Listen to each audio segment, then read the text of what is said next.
നിന്നെ ഞാൻ ഇക്കാക്ക പെങ്ങൾ. നമസ്കാരം, കേരളീയം എന്റർടൈൻമെന്റ് ന്യൂസിലേക്ക് സ്വാഗതം. ബിഗ് ബോസ് മലയാളം സീസൺ 6 ആദ്യ എപ്പിസോഡ് മുതൽ തന്നെ വളരെ ചൂടേറിയ മത്സരമാണ് ബിഗ് ബോസ് പ്രേമികൾ കാണുന്നത്.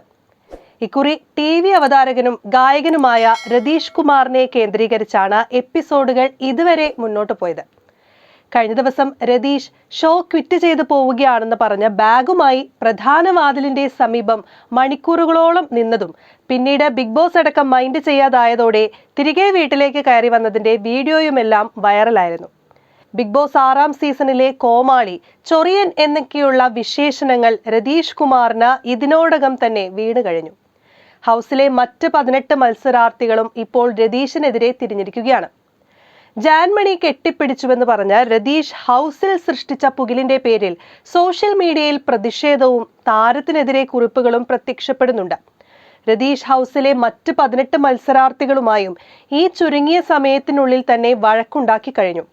ഒരു ചർച്ച വരുമ്പോഴോ വാക്കുതർക്കം നടക്കുമ്പോഴോ തങ്ങളെ ആരെയും സംസാരിക്കാനോ തങ്ങൾ പറയുന്നത് കേൾക്കാനോ രതീഷ് തയ്യാറാകുന്നില്ലെന്നതാണ് വീട്ടുകാർ ഉന്നയിക്കുന്ന മറ്റൊരു പ്രശ്നം. 1ാം ദിവസം മുതൽ സ്ക്രീനിൽ നിറഞ്ഞു നിൽക്കുന്നതും സോഷ്യൽ മീഡിയയിൽ ചർച്ചയാകുന്നതും രതീഷ് ആണെങ്കിലും താരം സംസാരിക്കുന്നതും പ്രശ്നങ്ങൾ സൃഷ്ടിക്കുന്നതും ഏറെയും അനാവശ്യ കാര്യത്തിനാണെന്നാണ് ബിഗ് ബോസ് പ്രേക്ഷകരുടെ പക്ഷം. 3ാം ദിവസവും രതീഷ് തന്നെയാണ് ഹൗസിന് അകത്തും പുറത്തും ചർച്ചാ വിഷയം. ജാൻമണിയുമായും അസി റോക്കിയുമായും രതീഷ് ഏറ്റുമുട്ടി. റോക്കിയുമായുള്ള വഴക്ക് കടുക്കുകയും നിയന്ത്രണം വിട്ട അസി റോക്കി രതീഷിനെ പച്ചയ്ക്ക് തെറിവിളിക്കുകയും ചെയ്യുന്നതാണ് ഇപ്പോൾ ലൈവിൽ കാണാൻ സാധിക്കുന്നത്. രാവിലെ മുതൽ തന്നെ കണ്ടന്റിനായി രതീഷ് ഹൗസിൽ ഓടി നടക്കുകയായിരുന്നു. അതിന്റെ ഭാഗമായി ആദ്യം രതീഷ് ഉരസിയത് സിജോയുമായിട്ടാണ്. അത് ഇഷ്ടപ്പെടാതിരുന്ന സിജോ രതീഷുമായി വാക്ക് തർക്കത്തിലായി. സിജോയുടെ കയ്യിൽ നിന്നും പ്രതീക്ഷിച്ചതിലും അപ്പുറമാണ് രതീഷിന് ലഭിച്ചത്. ഇരുവരുടെയും തർക്കം കൊഴുക്കുന്നതിനിടയിലാണ് ഇതെല്ലാം കേട്ടുകൊണ്ട് നിന്ന അസി റോക്കി തൃശൂർ നിന്റെ തന്തയുടെ വകയാണോടാ എന്ന് ചോദിച്ച് രതീഷിന് നേരെ എത്തിയത്. അതോടെ രതീഷും ശക്തമായി പ്രതികരിക്കാൻ തുടങ്ങി. പിന്നീട് അത് വലിയ വഴക്കായി മാറിയപ്പോൾ റോക്കി നിയന്ത്രണം വിട്ട രതീഷിനെ പച്ചയ്ക്ക് തെറിവിളിക്കുകയായിരുന്നു.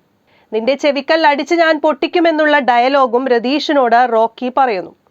സംഭവം വലിയ വഴക്കായതോടെ റോക്കിയുടെ അടുത്ത് നിന്ന് സഹമത്സരാർത്ഥികൾ രതീഷിനെ വിളിച്ചുകൊണ്ടുപോവുകയായിരുന്നു. റോക്കി പോയപ്പോൾ വീണ്ടും സിജോയും രതീഷും തമ്മിൽ വാക്കുതർക്കം ഉണ്ടാകുന്നതും ലൈവിൽ കാണാമായിരുന്നു. ചീത്തവിളികൾ ഭാവിയിൽ ഹൗസിലെ റോക്കിയുടെ നിലനിൽപ്പിനെ കാര്യമായി ബാധിക്കും. സംസാര രീതിയിൽ ഒട്ടും മയം കൊണ്ടുവരാത്ത മത്സരാർത്ഥിയാണ് അസി റോക്കി. മുൻപ് ജാസ്മിനുമായി ഏറ്റുമുട്ടിയപ്പോഴും നിരവധി നാക്കുപിഴകളും മോശം പദപ്രയോഗങ്ങളും റോക്കിയുടെ ഭാഗത്തു നിന്ന് ഉണ്ടായിട്ടുണ്ട്. തുടക്കം മുതൽ ആക്റ്റീവായി നിൽക്കുന്ന മത്സരാർത്ഥിയാണെങ്കിലും പലപ്പോഴും റോക്കിക്ക് വിനയാകുന്നത് നാക്ക് തന്നെയാണ്. ആദ്യ നോമിനേഷൻ പട്ടികയിൽ ഡയറക്റ്റായി റോക്കി എത്തിയതും ചില പദപ്രയോഗങ്ങളുടെ പേരിലും പെരുമാറ്റത്തിന്റെ പേരിലുമാണ്.